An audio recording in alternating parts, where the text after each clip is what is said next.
자, 시작합니다.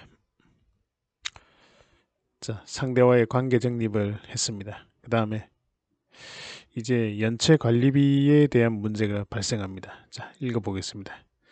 일단 낙찰받은 아파트로 가보았다. 어디로? 낙찰받은 아파트. 광진구 자양동에 있는 겁니다. 오후 낮 시간에 사람이 있을 리가 없다. 사실 방문하는 시간이 약간 애매하죠. 폐문 부재나 기타 뭐 서류도 송달 안 받는 사람은 내가 낮에 갔어요. 그렇다면 낮에 사람이 있을 리는 거의 없단 말이에요. 그래도 갔다 온 거예요. 근데 왜 그러냐? 이게 제가 직접 낙찰받은 부분이라면 차라리 밤에 가든지 이렇게 하겠는데 밤에는 사실 또 뭐 저도 집에도 가야 될 거 아니에요. 예, 그래서 낮에 가는 시간이에요. 자, 늘 현장 주변에는 단서가 나오게 돼 있다. 자, 요거는 뭔가 하면 현장을 가서 보면 꼭 그 탐문 조사를 하게 되든지 아니면 탐문에 관계된 내용을 듣게 돼요. 뭐 쪽지를 보게 된다든가 기타 이렇게. 예. 그래서 일단 단서가 나온다. 그래서 엘리베이터는 13층에 도착한다. 초인종을 아무리 눌러보지만은 아무 인기척이 없다. 준비해가지고 간 메모지에 간단하게 연락처를 기재한 다음 대문에 꽂아 놓고 왔다. 이렇게 쪽지를 접어서 대문에다 꽂아 놓고 옵니다. 1층 우편함에 깨끗이 비어져 있다. 뭐지? 보통 사람이 살고 있지 않나요? 보통 경매 들어갔는데 사람이 안 살고 있다면 먼지가 가득할 텐데 이게 계속 비어져 있대. 그렇다면 사람이 살고 있다는 뜻으로 해석이 되는데, 그쵸? 예. 엘리베이터 바로 앞에 경비 처소가 있다. 자, 여기서 이제 뭔가 하면 요건 나홀로 아파트예요. 나홀로 아파트니까 사실 경비동이라고 이렇게 조그마한 거 하나가 있고 그 다음에 아파트 관리 그 입주자 대표회의는 여기 어디 하나 뭐 몇 호에 하나 있는 거예요. 뭐 1100호나 뭐 기타 이렇게. 그러니까 뭐 변변한 시설은 없는 거예요. 이게 뭐 아파트라고 했지만 사실상을 봤을 때 뭐 60호, 50호 요래밖에 안 되는 거예요. 예. 그걸 받은 겁니다. 60대가량의 남자분이 있다. 1302호 때문에 왔습니다. 혹시 입주자분 저녁엔 들어오시나요? 라고 물었습니다. 물었더니 글쎄요, 저는 이것에 부임해서 사정을 잘 모릅니다. 즉 이것을 온 지 얼마 안 돼서 잘 모른다는 내용이에요. 그리고 누가 1302호 찾아오면 이것을 전해주라고 하더군요. 에? 뭐랍니까? 1302호라고 얘기했던 부분이 뭔가 단서가 늘 나온다고 얘기했죠. 그쵸? 예, 단서가 늘 나오고 어딘가에서 스승이다 보면 무언가 주워 듣게 돼. 그래서 뭡니까? 라고 했더니 밀린 관리비입니다. 아이씨, 꼭 돈 받을 사람들이. 그쵸? 음, 누가 전해주라고 하던가요? 입주자 대표 회의장입니다. 여긴 관리실이 없나요? 저는 당연히 있는 걸로 생각하고 물었지만은 보시다시피 세대수가 적어 관리하는 회사가 따로 있고 관리하는 회사가 따로 있고 저희들은 파견되어 온 사람들입니다. 즉 뭔가 하면 강남에는 이런 경우가 많아요.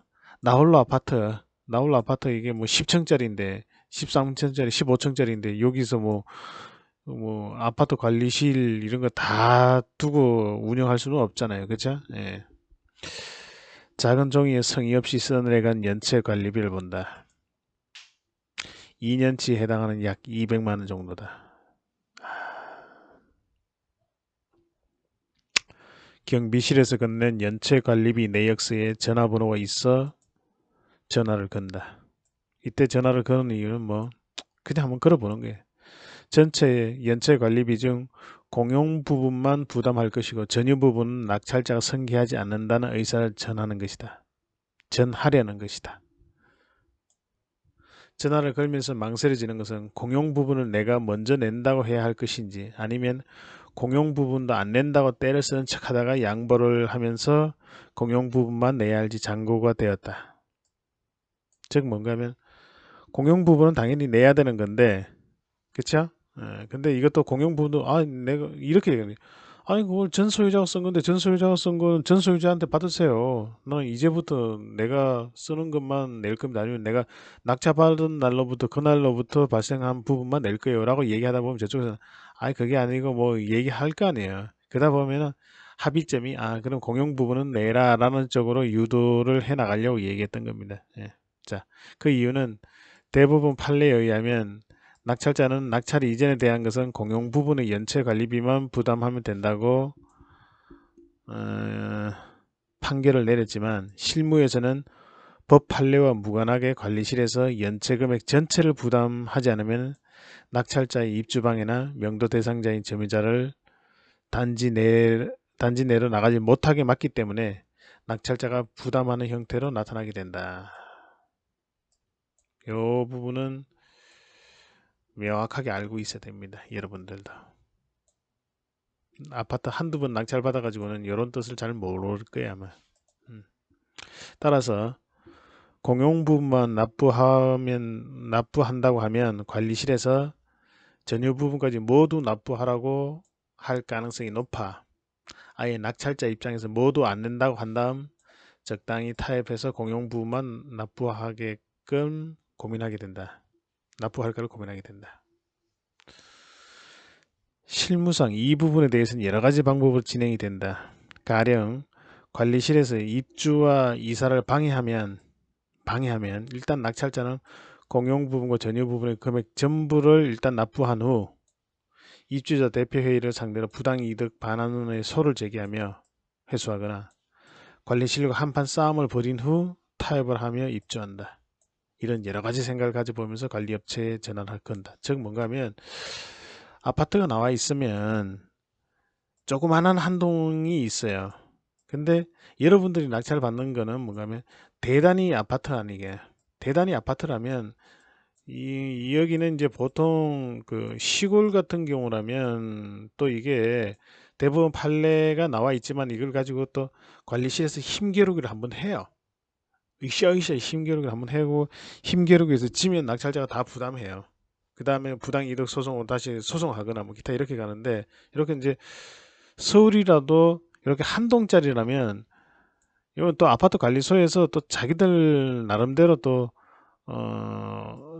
나름대로 또 대처를 해요. 그래서 뭐, 아, 이것은 그건 그거고 우리는 다 받아야 된다.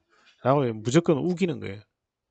예? 그래서 우기는 상황인데 이거에서 지면 낙찰자가 부담해야 되는 거예요. 예? 부담해야 되는 겁니다. 자, 어떻게 흘러갈까요?